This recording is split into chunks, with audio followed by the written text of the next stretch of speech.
Indian real estate ஹிஸ்டரியில first time ever நம்ம G ஸ்கொயர்ல 1+1 ஆஃபரா ஒரு பிளாட் வாங்கினா ஒரு பிளாட் ஃப்ரீ. எஸ், இது லக்கி டிரா இல்ல. நீங்க எங்க பிளாட் வாங்குறீங்களோ அதே இடத்துல அதே வேல்யூல இன்னொரு flat free. No extra charges, no hidden cost. ஒரு பிளாட்கான மார்க்கெட் பிரைஸ பே பண்ணுங்க, 2 பிளாட்டை சொந்தமாக்கிக்கோங்க. 1 payment double asset, double appreciation. இந்த 1+1 ஆஃபரை கிராப் பண்ண நம்ம கிரெடாய் ஃபேர் ப்ரோ ஈவென்ட்ல ஸ்டால் நம்பர் D3 விசிட் பண்ணுங்க, உங்க லைஃப் அப்கிரேட் பண்ணுங்க. கால் 8939750009. மத்திய அரசின் தொடர் விழிப்புணர்வால் சைபர் குற்றங்கள் குறைந்துள்ளதாக தகவல் வெளியாகியுள்ளது.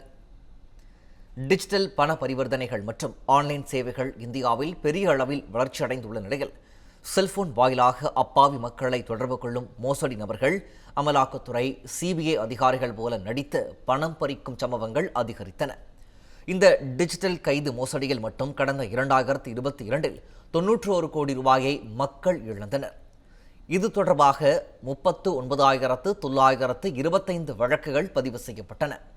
இது 2023இல் 272 விழுக்காடு உயர்ந்து 339 கோடி ரூபாயாக அதிகரித்தது.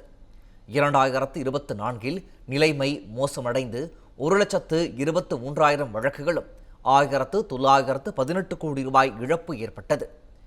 இதனையடுத்து சைபர் குற்றங்கள் குறித்து பொதுமக்களுக்கு SMS, செல்போன் காலர் டியூன், விளம்பரங்கள் மற்றும் பிரதமரின் மனதின் குரல் நிகழ்ச்சி ஆகியவை மூலம் தீவிரமாக விழிப்புணர்வு பிரச்சாரம் மேற்கொள்ளப்பட்டது.